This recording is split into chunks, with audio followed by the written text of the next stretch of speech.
तो देखिए सितंबर महीने की शुरुआत हो गई है और ऐसे में अभी भी मौसम विभाग की तरफ से ये अलर्ट जारी किया गया है कि सितंबर महीने में भी कई राज्यों में जो है पानी ही पानी देखने को मिल सकता है। देखिए मौसम विभाग ने कई राज्यों के लिए अलर्ट जारी कर दिया है और इसी के साथ सितंबर में भी देश में भारी बारिश होगी, यानी कि अंदाजा लगा सकते हैं कि अभी जो मुसीबत है ये बारिश की आफत की वो खत्म नहीं होने वाली है। तो सितंबर महीने की शुरुआत, लेकिन कई राज्यों में बारिश को लेकर अलर्ट अभी भी जारी किया गया है। सितंबर में सामान्य से अधिक बारिश का अनुमान जताया गया है। इसके अलावा देखिए जो लगातार हम तस्वीरें दिखा रहे हैं कि आधे से ज्यादा हिंदुस्तान किस वजह से यानी कि त्रस्त नजर आ रहा है। उत्तर पश्चिम भारत में भारी बारिश का अलर्ट जारी किया है। इसके अलावा देखिए मौसम विभाग ने प्रेस कॉन्फ्रेंस करके तमाम ये जानकारी दी और ये जानकारी दी गई है कि उत्तराखंड, हिमाचल प्रदेश, जम्मू कश्मीर की बात करें तो यहां पर भी चेतावनी है। राजस्थान, मध्य प्रदेश में भारी बारिश का अनुमान जो है वो जताया गया है। तो कुल मिलाकर अभी जो है बाढ़ और बारिश से राहत नहीं मिलने वाली है। कहते हैं कि जब अपने ही बागी हो जाएं तो चुनौतियां और बढ़ जाती हैं, और सियासत की बात करें तो सियासत में ये चुनौतियां और भी ज्यादा बढ़ जाती हैं। कुछ ऐसा ही हो रहा है इन दिनों झारखंड के सीएम हेमंत सोरेन के साथ, जो चौतरफा मुश्किलों में घिर गए हैं। पहले चंपई सोरेन बीजेपी का दामन थाम चुके हैं और अब ऐसी जानकारी मिल रही है कि कई और कांग्रेस और जेएमएम के विधायक भी बीजेपी में शामिल हो सकते हैं। लेकिन इस बीच लोबिन हेम्ब्रम की तरफ से एक बड़ा दावा कर दिया गया, जिसके बाद हेमंत सोरेन की मुश्किलें और बढ़ सकती हैं। क्या दावा है वो, इस रिपोर्ट में समझिए।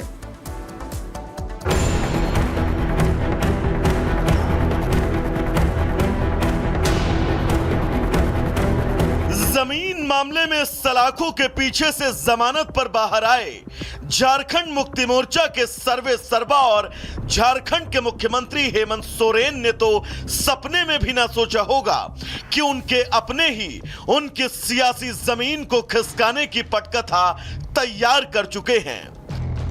एक कहावत है कि दूध का जला छाछ भी फूक फूक कर पीता है, लेकिन झारखंड की सियासत में हेमंत सोरेन का दूध ने तो मुंह जलाया ही, छाछ ने भी उनकी हालत खराब कर दी। चंपई, जिन्हें हेमंत ने सियासत का सरदार चुना, लेकिन उन्होंने हेमंत पर फोन टैपिंग जैसे गंभीर आरोप लगाकर खुद को अलग कर बीजेपी की राह पकड़ ली। गाहे बगाहे कुछ हेमंत के लिए अच्छी खबर आती कि उससे पहले ही उनके अपने ही पुराने नेता लोबिन हेम्ब्रम ने जो सियासी संभावनाएं जताई, उसने तो हेमंत की चुनौतियों में ही चार चांद लगा दिए। सुनिए।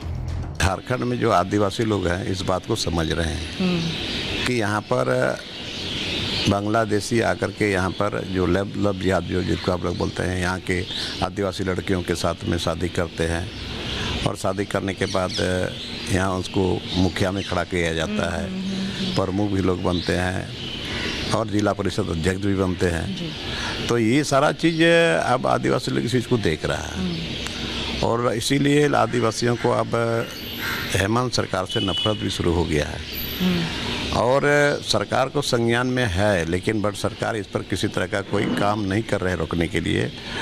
इसलिए कि चूंकि उसका वो के वोट बैंक है ना, वोट बैंक बढ़ रहा है उसका, यही मतलब है और इसीलिए हमने इसका पूरा पुरजोर हम लोगों ने विरोध किया है। लोबिन हेम्ब्रम की जुबान से निकला एक एक शब्द तय है हेमंत सोरेन को शूल की तरह चुभ रहा होगा, लेकिन सियासत में संभावनाएं तलाशने में माहिर हेमंत को यहां असंभावनाओं के भवसागर में गोते लगाने पड़ेंगे। लोबिन ने चुनाव से पहले ही ये साफ कर दिया कि इस बार झारखंड मुक्ति मोर्चा की लुटिया डूबने वाली है। क्यों, वजह भी सुनिए। यहाँ जल जंगल जमीन हो, यहाँ आदिवासी का अस्मिता का सवाल हो, ये बचा हुआ रहे, लेकिन आज वो मुक्ति मोर्चा अभी नहीं है। ये अभी झारखंड मुक्ति मोर्चा कुछ लोगों के मुट्ठी में झारखंड मुक्ति मोर्चा चल रहा है। कौन लोग हैं वो जो अभी मान लिया मुख्यमंत्री जो अगल बगल में है, सब लोग जान रहे हैं इसको जी, है ना, उन्हीं लोगों के मुट्ठी में चल रहा है और अभी वहाँ पर बड़े और छोटे का कोई मतलब नहीं है, कोई सम्मान नहीं है वहाँ पर। आदिवासियों की सरपरस्ती करने वाले हेमंत पर आदिवासियों से ही दगा करने का ये आरोप और इन आरोपों के बीच अपनी सियासी बाजी को मजबूत कर रही बीजेपी दूसरी तरफ झारखंड में आगामी विधानसभा चुनाव की दस्तक और दस्तक से पहले अपने खासम खास चंपाई से दूरी तय है। हेमंत की नींद उड़ा चुके होंगे, लेकिन सियासी शतरंज के खेल में अपना वजीर गंवा चुके हेमंत क्या अब अपने बाकी बचे प्यादे भी गंवाकर अलग थलग पड़ने वाले हैं? और अगर भविष्य के गर्त में यही छिपा है तो तय है झारखंड मुक्ति मोर्चा का सियासी भविष्य खतरे में है। Bureau report, Republic Bharat. चलिए आगे बढ़ते हैं। इधर देखिए, दक्षिण चीन सागर के एक विवादित हिस्से में चीन और फिलीपींस के कोस्ट गार्ड के जहाज आपस में टकरा गए, जिसके बाद दोनों ने एक दूसरे पर आरोप लगाया है। बिल्कुल, फिलीपींस का दावा है कि चीन के जहाज सीधे और जानबूझकर उसके जहाज को टक्कर मारी थी। वहीं चीन का आरोप यह है कि फिलीपींस का जो जहाज है वो जानबूझकर उसके जहाज से आकर टकरा गया। आइए इस रिपोर्ट में आपको दिखाते हैं।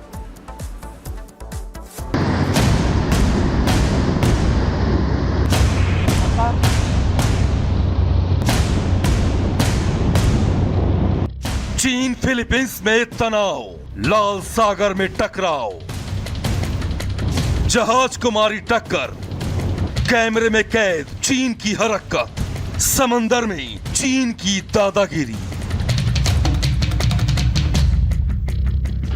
डराना, धमकाना और दादागिरी दिखाना चीन की पुरानी आदत रही है। चीन अपने से कमजोर देश पर हमेशा धौंस जमाने की कोशिश करता रहा है। अब दक्षिण चीन सागर से सामने आया एक वीडियो चीन की शराफत की पोल खोल रहा है। दरअसल दक्षिण चीन सागर में चीन फिलीपींस के साथ एक बार फिर भिड़ गया। आरोप है कि चीन के तटरक्षक जहाज ने फिलीपींस के तटरक्षक जहाज बीआरपी टेरेसा को समंदर में 3 बार जोरदार टक्कर मार दी। इस घटना के बाद विवादित जल क्षेत्र में दोनों देशों के बीच एक बार फिर तनाव बढ़ गया है। लाल सागर में 1 महीने के भीतर चीन और फिलीपींस के बीच समंदर में हुआ ये 5वां टकराव है। वहीं दूसरी ओर चीन और फिलीपींस के जहाजों के बीच टक्कर का वीडियो सामने आने के बाद चीन पर गंभीर सवाल खड़े हो रहे हैं। फिलीपींस कोस्ट गार्ड ने टकराव का वीडियो शेयर करते हुए चीनी कोस्ट गार्ड के जहाज पर जानबूझकर फिलीपींस के जहाज को टक्कर मारने का आरोप लगाया है। फिलीपींस के मुताबिक इस टक्कर की वजह से उनके कोस्ट गार्ड वेसल को काफी नुकसान पहुंचा है।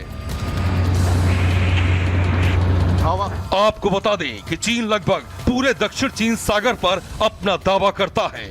चीन ऐसे कुछ हिस्सों को अपना बताता है जिस पर फिलीपींस, ब्रुनेई, मलेशिया, ताइवान और वियतनाम भी अपना दावा करते हैं।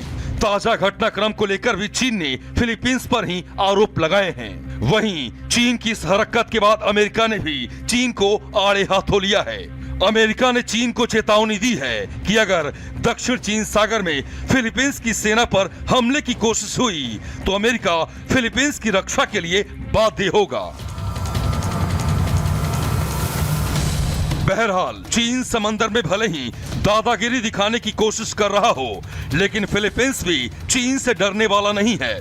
फिलीपींस चीन की दादागिरी से तंग आकर अब खुद को मजबूत करने और चीन को करारा जवाब देने की तैयारी में लग गया है। हालांकि साउथ चाइना सी में चीन और फिलीपींस के बीच टकराव का ये कोई पहला मामला नहीं है।